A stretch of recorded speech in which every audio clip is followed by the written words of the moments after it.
despite the fact that there's a war raging in a major energy producer, and energy prices writ large are really high and global inflation is high. Now, some people are, of course, well, I shouldn't say some people, a lot of people are, of course, latching this onto what their favorite drum is to beat at the moment. Some people on Twitter have said that, of course, they're doing this to stick it to, quote, my boy Biden. And, my boy Biden? Ew. No.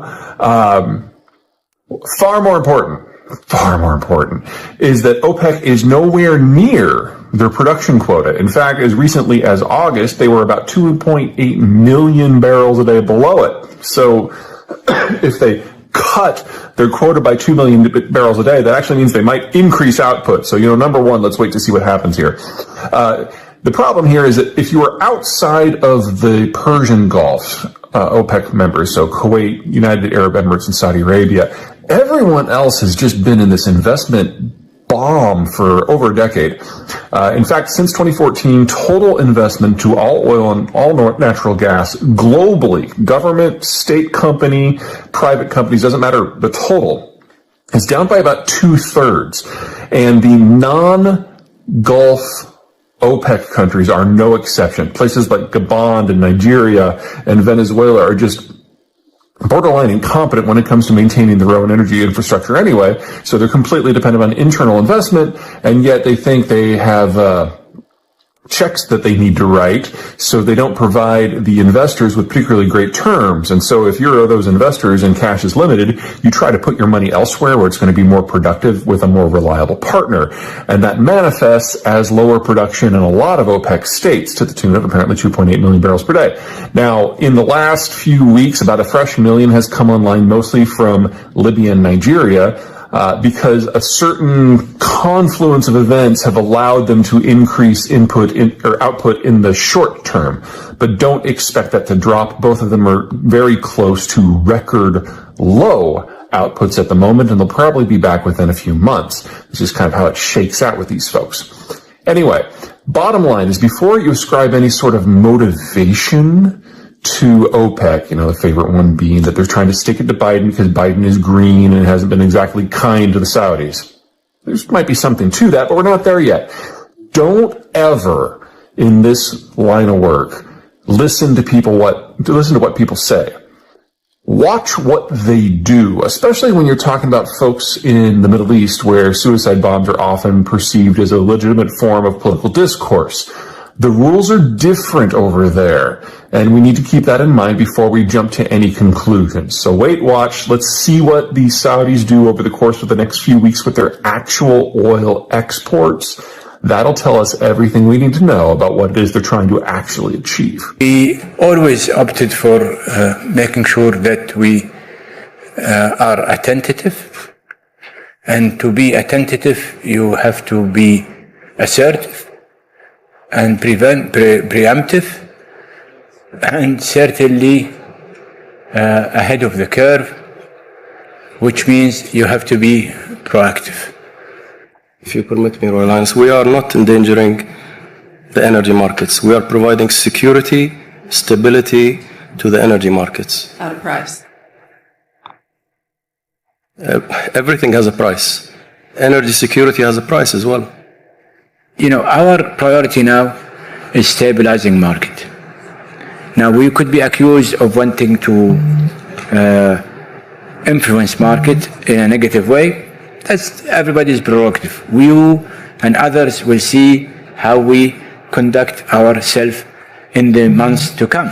The most pivotal and more important thing for all of us in this table and others who have a huge amount of hydrocarbon resources is to make sure that we have a stable, sustainable, stable market that will not inhibit investment, that will not inhibit growth of demand, and we have to act in a responsible way to assure people that we are still remaining a responsible producers, that the world can rely on us. And when it comes to OPEC, we've made clear our views to OPEC members. We have a multiplicity of interests with regard to Saudi Arabia, and I think the president laid those out during his trip.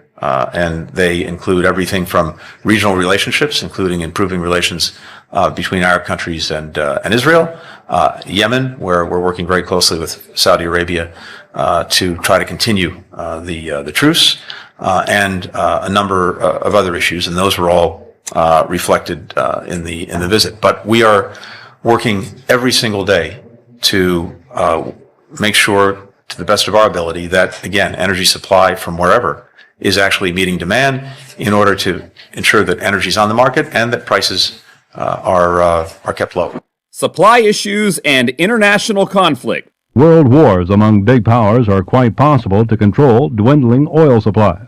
Just like it did in 1973, when an OPEC oil embargo led to an international shortage and rocked the global economy. In the Dallas area today, dealers raised prices to more than 40 cents a gallon. Yes, kids, that was a lot. But a federal government price cap kept the prices down, yet created a whole new set of problems, like rationing and an industry shutting down, unable to turn a profit. But you will go up when you get the word. Yes, sir, I definitely will. Another idea to save gas: just drive slower. And many Dallas motorists agree that it's going to take a decrease in speed in order to slow down the energy crisis. The city of Dallas even considered regulating it. City Manager George Schrader has urged the City Council to reduce speed limits from 60 to 50 miles an hour. It all sounds like a great plan. We've had some interesting things going down in the Russian space over the course of the last couple of weeks. It now looks to be pretty certain that the Russians are not going to be able to pull any sort of fast victory here.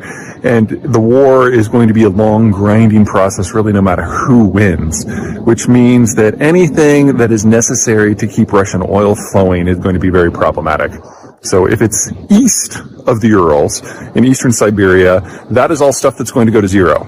The Russians do not have the technical expertise to operate the reservoirs, and it's just a question of whether this stuff goes offline in 3 months, 6 months, a year, 2 years, 3 years. We don't know. We've never had the sort of collapse of technical workers in an oil field, oil zone ever before, so we don't know how fast to expect it to go offline. But we know for sure that the Russians can't do it, and we know for sure that the Chinese can't do it. You go west of the Urals, and the picture is somewhat different. There, the Russians do have the technical skills to maintain most of the output. The problem is infrastructure. And if we have a significant interruption in the flows, then pressure will build back up to the wellhead. And in the permafrost, that means that the wells get damaged, and it can take decades to repair that. So based on what happens with sanctions on the war, that can go to zero too, but it's subject to a lot of things that will happen beyond Russia. So in the east, you know it's going to go offline. The question is the timing. In the west, it's probably going to go offline, but it's subject to things that have almost nothing to do with the war. Which brings us to Alberta. Now, Alberta has been producing crude for a few decades, and their crude is a little non-standard. It's mined. Either they have to run some electricity or some steam into a reservoir to melt it out, or they have to physically mine it. Either way, it's very heavy, very high in sulfur, very thick. It's very technically difficult to recover. And that means that Albertan crude has always been on the margins of the global market. Two big reasons in addition to the quality issue. One is infrastructure. All of the pipes that bring Albertan crude to market basically flow into the United States and end up in Texas. And Texas is already a super saturated market. So a lot of times Albertan crude sells into the market at a $30 a barrel discount, which is kind of what the Russian stuff is selling on the international market for right now. Second is cost. As you might think, mining something that for everyone else is a liquid is kind of expensive. And so Albertan crude traditionally has sold for, or has had a break-even price of around $90 or $100 a barrel. So you only get a lot of activity expanding in the Albertan oil space in times when energy prices are just through the roof.